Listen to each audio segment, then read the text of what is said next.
Well, good afternoon, everybody. For those who weren't here this morning, my name is Jeffrey Flynn. I'm the chair of the expert panel committee of the Royal Society of Canada. And sitting beside me are a majority of the expert panel that's been chosen, and some are online as well, or on the telephone contact. We have a tight schedule this afternoon, so I would ask presenters to state at the time. You have a 10-minute window. You can use it all. There'll be no questions if that's the case, or if you use about No, I'm not going to use it all. Okay, 7 minutes, and that'll be time for a comment or a question. Okay. All right, so on we go. Okay. My name is Veronique Riopel. I could talk to you today about studies and statistics, but behind the numbers are people. So today I'm here to expose the hidden reality of electrosensitivity. My own story began in the summer of 2004. I suffered from a severe pesticide poisoning which affected my immune system. My body started to react to all kinds of things: chemical products, perfumes, and soaps, to name just a few. About a year after, I began to experience symptoms when I would use a microwave oven or a cellular phone. These symptoms, headaches, pain in my eyes, and electric shocks in my face and head, would start as soon as the device was turned on and would stop when the device would no longer work. I had become electrosensitive.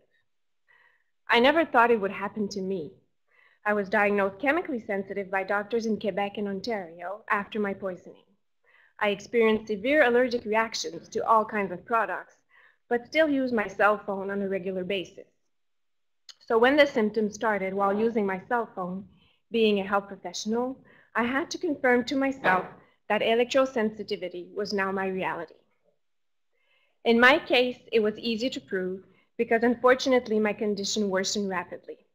If someone activated a cellular phone near me without me having any prior knowledge of this fact, both my legs would paralyze for a few hours. It got so bad, convulsions, blood vessels erupting, extreme muscle weakness, that I had to live isolated with my mother, who took care of me. We had no TV, no computer, a cooler on the balcony as our refrigerator, and most of the time, no lights and no heat, and this in the midst of winter. One of the most difficult aspects of electrosensitivity is that even with all your efforts, extreme precautions, and sacrifices, which are necessary and helpful, your health also depends on the action of others and on the environment. Up to 1% of the population is allergic to peanuts, and for this percentage, measures like banning peanut butter sandwiches in schools are taken to ensure that kids can eat safely. People are allowed to smoke, but people have also now the right to not be exposed to secondary hand smoke. Most Canadian provinces are even banning smoking in your own car if a child is present. In these two examples, the right of people with allergies or intolerances to be protected from what causes their health to deteriorate was truly recognized. Today, we often hear about the right to have access to new technologies. What about the right to be protected from these new technologies for people who are sick when exposed to them?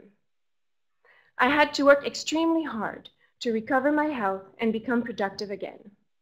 We treated it like electrosensitivity, and it worked. I am actually one of the very few who have gone as far as I and came back from it. The most important factor that enables me, for example, to be here with you today is that I still have the possibility to return home where my body can recuperate from the involuntary exposure to electromagnetic fields I have to endure. Effectively, until very recently, I lived and worked in Wi-Fi free and low emission environments. The deployment of smart meters, actually in full force in the province of Quebec, has again turned my life upside down. These meters, communicating with routers and collectors, emitting and receiving radio frequencies 24/7, take away my choice of living in a Wi-Fi free environment. Because of the router installed by Hydro-Quebec next to my family home, I have already lost one of my safe havens that I could count on. My family had no choice, no option regarding this router.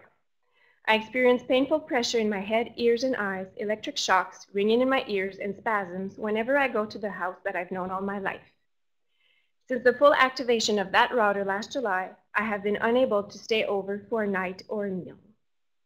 By chance, I had a second home which had allowed me to survive in the last months, But Friday, I received a famous letter from Hydro-Quebec informing me of the coming installation of smart meters in my area. Meters, according to Hydro-Quebec, respect Health Canada Safety Code 6. If a router is again placed next to my home, or if the surrounding grid becomes too high due to neighboring smart meters, I will be this time homeless.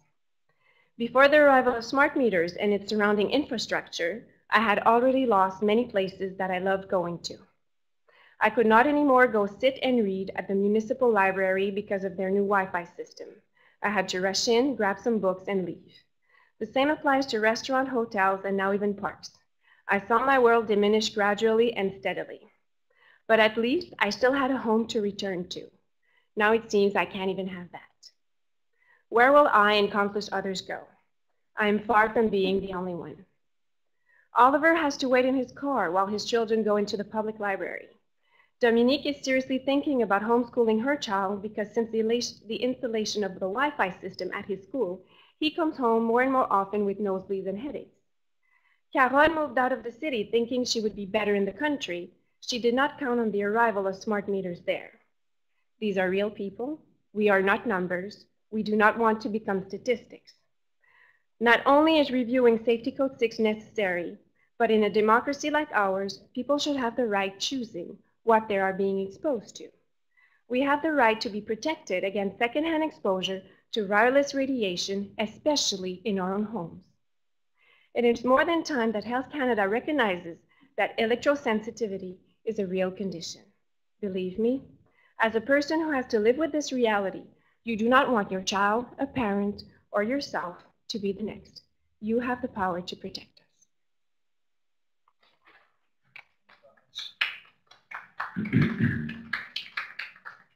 The committee. Let me understand that in Quebec, yes, smart meters are mandatory, whereas in Ontario, they're voluntary. Is that right? It's mandatory. There is a paying opt-out, but the way the system is made is that it's a communicating system. So every meter communicates, emits and receives from the meters around, and every meter also communicates with that famous router. And a router will communicate up to 1,000 to 5,000 meters. So it's like the hot point while all the waves, like they all gather there. And that router is next to my family home. So even if I pay for that opt-out, and even if you pay, you can't keep your analog meter. They give you a digital meter that they call non-communicating, but when we ask details for that meter, we don't get any answers.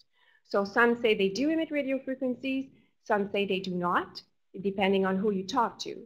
The only thing they will say is that it doesn't communicate with the neighboring meters. But even if I take an opt-out, or actually we still have our analog meter, but that router is next to our family home where 1,000 to 5,000 meters concentrate. So we're stuck. Thank you. I could just point out, you easily find out if your meter does transmit energy. Usually an identification number. In the United States, FCC number, similar number. Mm-hmm. By looking at the number of the meter, you can find out what it does. What we have learned about that opt-out is that it's a digital platform, and that platform can be transferred. And they will not give us any guarantees that they will not transform those meters in a near future. And as I've just said, you're still exposed if you're living in a multiple complex. If you have 10 meters on the wall of your unit, even if you opt out, you still have 9 smart meters next to you. Plus, if you have the router or the collector next to you, that little meter won't do anything because you're being exposed to that router, which is more powerful. So we don't have a solution.